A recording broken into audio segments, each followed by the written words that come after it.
Di salah satu penelitian di negara-negara Eropa, tanda jempol seperti ini ternyata pemanaannya berbeda-beda. Ya, yang pertama, ya, ada yang mengatakan.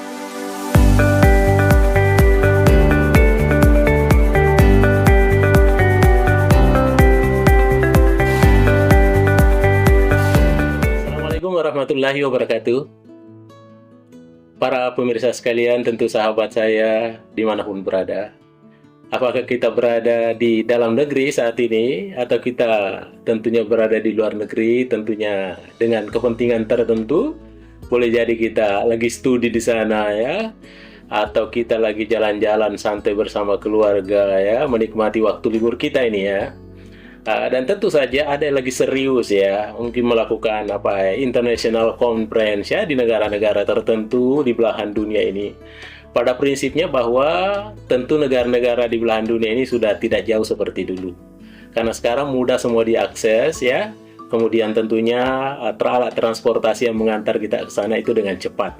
Kapan saja dan di mana saja, kapan kita mau, insya Allah akan diantar oleh pesawat-pesawat dengan tentunya transportasi yang baik. Tentu saja para pemirsa sekalian, pada kesempatan ini kita berjumpa lagi dengan Mr. Koronis. Komunikasi romantis dan humanis.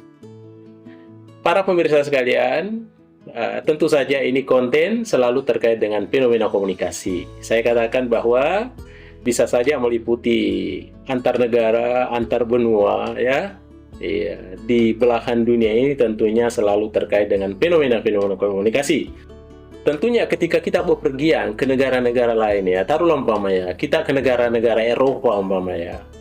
Ke negara-negara Eropa itu tentu di sana kita lihat bagaimana penduduknya, bagaimana simbol-simbol komunikasi yang dia lakukan ya. Tentu hampir sama juga dengan kita di Indonesia. Kadangkala dia angkat jempol ya, kadangkala dia seperti ini atau dia seperti ini ya. Kadangkala ada juga yang tentunya dia mengangkat seperti ini ya. Ini adalah bagian dari simbol-simbol komunikasi tentunya. Artinya tentu ada pemaknaan-pemaknaan di balik daripada simbol-simbol itu. Tapi ingat saudara-saudaraku sekalian bahwa sebagaimana biasa pepatah mengatakan ya, lain lubuk lain ikannya, lain padang lain belalang, lain negara, lain kadangkala budayanya. Oleh karena itu, dalam satu simbol komunikasi ya, contohnya adalah jempol umpama ya, yang tentunya kita menganggapnya baik, tetapi tentunya ada negara-negara tertentu yang menganggapnya ini adalah sesuatu yang baik.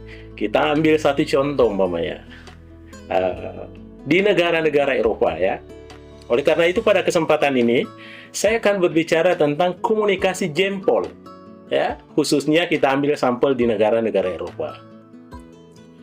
Yang pertama para pemirsa sekalian, tentunya kita harus pahami dulu ya, negara-negara Eropa itu yang mana sih yang termasuk negara-negara Eropa ya. Ya, tentu saja kalau kita buka Google, searching di Google itu tentunya jelas sekali ya, bahwa negara-negara Eropa itu jumlahnya 40-an lebih ke atas ya. Bayangkan luasnya itu negara-negara Eropa ya. Karena di sana lagi bukan hanya satu Eropa begitu ya, tapi kadangkala ada yang membaginya secara 4 begitu ya. Ada yang disebut dengan Eropa Selatan ya, ada Eropa Utara ya, tentunya ada Eropa Timur, dan tentunya ada Eropa Barat. Dan ini tentunya masing-masing warganya berbeda, masing-masing warga negaranya menggunakan simbol-simbol yang berbeda. Taruhlah umpama ya, kalau kita lihat di Eropa Utara, tentunya kita lihat negaranya seperti Denmark, Finlandia, ya, Islandia, Irlandia, Norwegia, dan seterusnya ya. Yaitu untuk Eropa Utara. Sedangkan negara-negara yang berada di Eropa Selatan tentunya kita lihat ada Bosnia di sana ya, ada Kroasia, ada Yunani, ada Albania, dan seterusnya. Bagaimana negara-negara Eropa yang ada di Eropa Timur ya? Kita kenal di sana ada Bulgaria ya, ada Ceko ya, ada Hungaria, ada Romawi, dan ada Ukraina, dan seterusnya. Dan yang terakhir tentunya adalah Eropa Barat. Di sana ada negara yang kita kenal Austria, Bulgaria, ya, Prancis, Jerman, Belanda, dan seterusnya. saya katakan tadi ya, bahwa di salah satu penelitian di negara-negara Eropa, tanda jempol seperti ini ternyata pemanaannya berbeda-beda ya. Yang pertama ya, ada yang mengatakan ya bahwa jempol itu bagi negara-negara Eropa ya, berdasarkan hasil satu penelitian yang dilakukan oleh Desmond Morris ya, dalam bukunya Deddy Mulyana, dia katakan bahwa jempol di negara-negara Eropa itu jangan sangka hanya satu maknanya, tapi banyak maknanya ini jempol. Ya, yang pertama, makna yang pertama jempol itu adalah tentunya tanda baik ya, atau oke. Di negara Republik Indonesia yang tercinta ini, kalau kita jempol, pasti semuanya sepakat bahwa itu adalah sesuatu yang baik. Oke. Tapi di negara Eropa, ada yang menganggapnya ini adalah sesuatu yang baik atau oke. Tetapi, rupanya ada kelompok daerah tertentu juga, ini bukan menganggapnya baik, tapi ini menganggapnya satu. Ya, berarti kalau jempol itu nilainya satu. Ini menurut daerah tertentu di negara-negara Eropa. Ya. Kemudian, pemaknaan yang ketiga tentang jempol di negara Eropa, ya, mohon maaf, ternyata ada yang memaknai tanda jempol itu, mohon maaf, adalah bagian dari pelecehan seksual. Makanya kita berhati-hati. Jangan sampai kita sembarang jempol, ya. Padahal orang menganggapnya itu sesuatu yang hina. Ya, itu pemaknaan yang ketiga. Kemudian, pemaknaan yang keempat di negara Eropa, tanda jempol itu bisa berarti mau menumpang di mobil. Jadi ketika kita berada di pinggir jalan, tiba-tiba diangkat jempol, berarti maknanya itu dia mau menumpang di mobil kita. Ya, tentu saja kalau di negara Indonesia tidak seperti itu. Pasti kita kodenya seperti ini, atau tolong kasih numpang dong, dan lain sebagainya.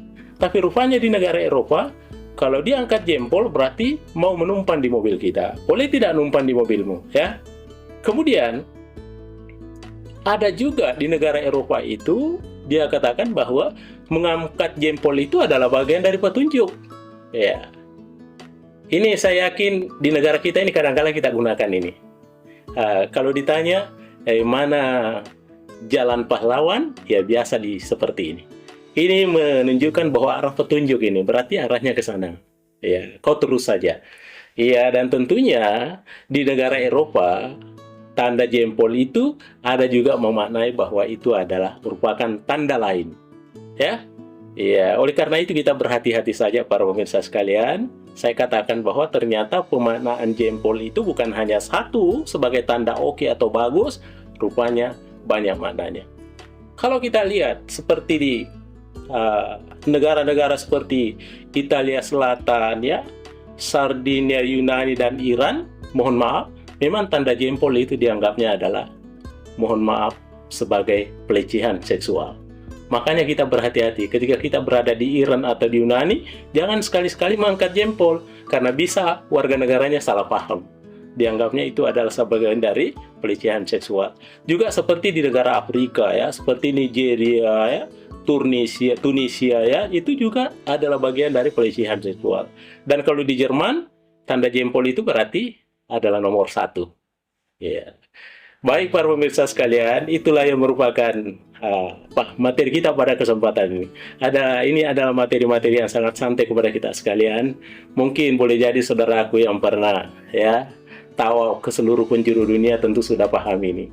Saya hanya ingatkan saja bahwa ketika kita berwisata, ketika kita melakukan satu traveling, ya, ke luar negeri, umpama ke negara-negara tertentu, apa yang merupakan simbol-simbol kita di Indonesia jangan juga digunakan di negara tertentu. Sebab belum tentu jempol kita di Indonesia adalah sesuatu yang baik, sesuatu yang nomor satu, tetapi ketika kita pergi di Iran atau Yunani atau Sardinia atau Italia Selatan, jangan sekali-sekali mengangkat jempol, karena dianggap adalah, mohon maaf, bagian dari pelecehan seksual atau penghinaan. Oleh karena itu tetap berhati-hati saja, ya, menggunakan simbol-simbol komunikasi demi untuk keamanan dan kenyamanan kita bersama. Baik para pemirsa sekalian, tentu saya mohon maaf kurang lebihnya. Kalau ada sesuatu yang kurang saya sampaikan, tentunya kita sempurnakan saja. Karena sampai disitulah pemahaman saya terkait dengan simbol-simbol jempol di negara-negara Eropa. Baik para pemirsa sekalian, demikian saya sampaikan. Terima kasih atas segala perhatiannya. Tentunya jangan pernah lalai menonton channel YouTube kita, Mr. Koronis, komunikasi romantis dan humanis. Baik para pemirsa sekalian, Mr. Koronis mohon diri. Assalamualaikum warahmatullahi wabarakatuh. Halo, Mr. Koronis. Jangan lupa